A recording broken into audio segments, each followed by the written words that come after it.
Bonjour et bienvenue dans le podcast de Cap Jeunesse. Aujourd'hui, nous sommes avec Virginie Torrenti. Bonjour. Bonjour Sandro. Bienvenue. Elle va vous expliquer son métier, qui est un métier un peu particulier. Est-ce que tu peux nous expliquer ton parcours et ce que tu fais, Virginie ? Bien sûr. Merci déjà pour l'invitation. Donc, je m'appelle Virginie, j'ai 40 ans. Je suis ingénieure biologiste de formation parce que j'aimais vraiment tout ce qui était attrait au vivant. Donc c'est vraiment ça qui m'a donné l'envie de faire ces études. J'ai passé 15 ans de ma vie pro dans l'industrie des parfums, puisqu'on a la ville de Grasse, pas très loin, qui est vraiment un endroit de profession, notamment pour les jeunes. Autour du parfum. Autour du parfum. Et donc, j'étais responsable marketing, c'est-à-dire que je racontais l'histoire des fleurs et des plantes à parfum. Et puis, il y a 4 ans, j'ai changé de direction. Le fait d'être devenue maman aussi a énormément impacté cette décision difficile. Et donc, aujourd'hui, je suis facilitatrice en intelligence collective. Alors, qu'est-ce qu'une facilitatrice en intelligence collective, s'il te plaît ? Alors, faciliter, c'est un verbe, moi, que j'aime beaucoup. Faciliter, c'est créer un pont entre soi et le monde, entre le monde et soi. On est tous un peu des facilitateurs. Tu sais, quand tu es sur la route et qu'il y a une voiture, tu vas lui faciliter le passage. Tu vois une personne, je sais pas, ton voisin qui est pas très bien, tu vas lui faire un sourire, tu vas lui faciliter sa journée. Un facilitateur, c'est vraiment une personne qui est là pour créer, encore une fois, créer un lien d'humanité. Et l'intelligence collective, c'est vraiment le résultat de cette citation « Seul on va plus vite, mais ensemble on va plus loin ». Après, ça prend plus de temps. Et donc, un facilitateur en intelligence collective, il est là pour accompagner l'autre à voir sa lumière. Et en fait, ensemble, on va être, encore plus grand en termes d'intelligence et d'humanité. Alors, c'est une belle mentalité d'être facilitatrice en intelligence collective, mais concrètement, ça consiste en quoi ? Si, par exemple, je suis un jeune, j'ai besoin de toi, mais j'aurais besoin de toi, pourquoi ? Pour apprendre à te connaître. Moi, je me suis rendu compte à presque un peu moins de 40 ans que je ne me connaissais pas tant que ça, que peut-être j'avais suivi des chemins parce que la société, parce que les parents, parce que le grand frère, toutes ces choses qui font que finalement on ne se pose pas vraiment la question de qui je suis, pourquoi j'ai envie de faire ça. Donc l'idée, c'est pas de partir en débat philosophique et de se poser plein de questions. La seule question qui est importante, c'est qui je suis, qu'est-ce que j'aime. Et donc, un facilitateur, il est là pour accompagner le jeune à mieux se connaître, pour qu'il puisse faire des choix alignés et conscients avec qui il est, ses aspirations, sachant qu'aujourd'hui, la nouvelle génération, elle a vraiment besoin de sens. Elle a envie de savoir pourquoi elle se lève le matin. Et donc, être accompagnée par un facilitateur, c'est vraiment pour l'aider à avoir cette lumière à l'intérieur de lui et travailler sa posture. Vraiment, j'aime pas trop le mot professionnel parce qu'il n'y a pas la vie pro, la vie perso, il y a la vie. Mais avoir cette posture qui fait que je vais aller à cet entretien, je vais être choisie, je vais me présenter devant cette agence immobilière, je vais être choisie par le propriétaire. Parce que j'ai cette posture, je pense que connaissance de soi et confiance en soi, c'est le même mot. D'accord. Et est-ce qu'il y a des techniques qu'on connaît, qui sont utilisées dans ces démarches-là pour apprendre à se connaître ? Alors il y en a plein, il y a plein d'outils pour apprendre à se connaître. Moi j'aime bien donner l'exemple de la randonnée. Tu es un jeune, tu pars en randonnée. Si tu pars avec des vieilles chaussures trouées, sans pull, sans boussole, sans casquette, la randonnée elle va être difficile.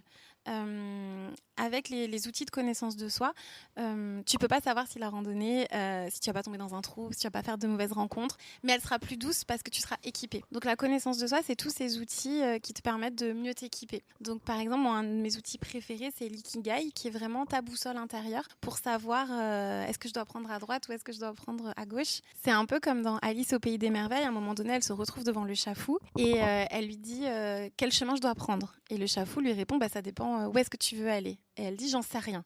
Et le chafou lui répond alors n'importe quel chemin fera l'affaire. Un jeune qui ne sait pas où est-ce qu'il veut aller va prendre n'importe quel chemin. Un jeune qui sait où il veut aller va prendre le bon chemin. Et donc l'ikigai, par exemple, c'est un outil comme une boussole intérieure qui va te permettre de savoir ok, je sais que je dois aller à droite. Peu importe après, c'est pas une boussole du futur, c'est une boussole de l'instant présent. Je sais que c'est à droite qu'il faut que je prenne. Et donc, on parle ici du développement de soi et puis donc de l'accompagnement dans l'orientation d'une certaine manière. Mais quelle est la différence entre ce que tu fais toi et un conseiller d'orientation, par exemple ? C'est la même chose, c'est complètement la même chose. Sauf qu'il y aurait une portée plus personnelle sur ton travail à toi par rapport à lui ou... J'imagine qu'il a d'autres outils. Et encore aujourd'hui, l'ikigai est énormément développé à l'ONICEP. Et donc, de plus en plus de conseillers d'orientation se forment également à l'ikigai. Donc, c'est la même approche, c'est la même intention que les jeunes puissent bien s'orienter. C'est juste que moi, je le fais de manière libérale, là où un conseiller d'orientation va le faire dans un établissement. Et donc, pour l'ikigai, par exemple, je suis un jeune, je viens te voir, je me connais pas très bien, j'ai fait des études un peu contre mon gré, hein, parce que aujourd'hui, il faut faire des études pour avoir un développement personnel, entre guillemets. En quoi l'ikigai peut m'aider? Décris-nous une séance type avec un jeune ou quelqu'un qui vient te voir, en tout cas. Alors, l'idée, c'est vraiment déjà donc, lui présenter cette boussole, lui dire comment elle fonctionne. Donc, l'ikigai, c'est quatre ronds. Alors, moi, j'appelle ça des pétales. C'est 4 pétales et à l'interstice de ces 4 pétales, il y a l'ikigai. Le premier pétale, c'est qu'est-ce que j'aime? Qu'est-ce qui me fait vibrer? Qu'est-ce qui me met en énergie? Qu'est-ce qui fait que je ne vois pas le temps passer? Ce qu'on appelle l'état de flow. Ça, c'est vraiment le premier pétale. Le deuxième pétale, c'est quels sont mes talents? En quoi je suis différent? En quoi j'ai des qualités que d'autres n'ont pas? Qu'est-ce qui fait ma différence, mon unicité? Le troisième pétale, c'est ma valeur. On pourrait le traduire par ce pourquoi je pourrais être payée, mais sans parler d'argent, toute la valeur ajoutée que je peux avoir.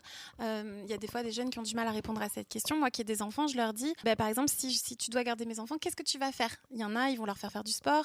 Il y en a, ils vont leur raconter une histoire. Et on a les verbes qui commencent à se dessiner. Le dernier pétale, c'est qu'est-ce qui fait sens? Encore une fois, la nouvelle génération, elle a besoin de savoir pourquoi elle se lève le matin. Donc c'est important de se poser la question, comment tu veux contribuer à ce monde meilleur? C'est-à-dire, je veux faire des choses que j'aime, c'est-à-dire qui me mettent encore une fois en énergie. Parce que le secret de la motivation, c'est ça, c'est j'agis, mais j'agis parce que ça me fait plaisir en fait, parce que ça me donne envie.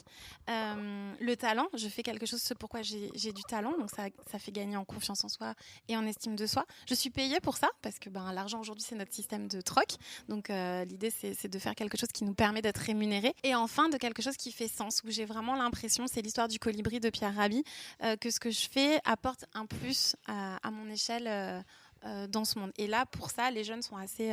ils savent s'ils ont envie d'œuvrer pour l'écologie, ils savent s'ils ont envie d'œuvrer pour la protection de l'enfance, ils savent s'ils ont envie d'œuvrer pour l'égalité homme-femme, pour la lutte contre le cancer. Ils savent parce que ça fait toujours écho à ton histoire personnelle. Et donc, à l'intersection de ces 4 pétales, il y a voilà, les verbes un peu de ta vie. On ne sort pas de l'ikigai avec un métier. Moi, je refuse de donner des métiers. On sort avec un champ des possibles autour de verbes. Je sais, par exemple, que le verbe de ma vie, ça va être raconter. Je peux aller travailler dans le marketing, dans la communication. Je peux devenir écrivain. Je peux faire du copywriting parce que j'ai vraiment ce talent pour écrire. Donc, à travers le verbe, encore une fois, la posture va changer. C'est assez magique, en fait.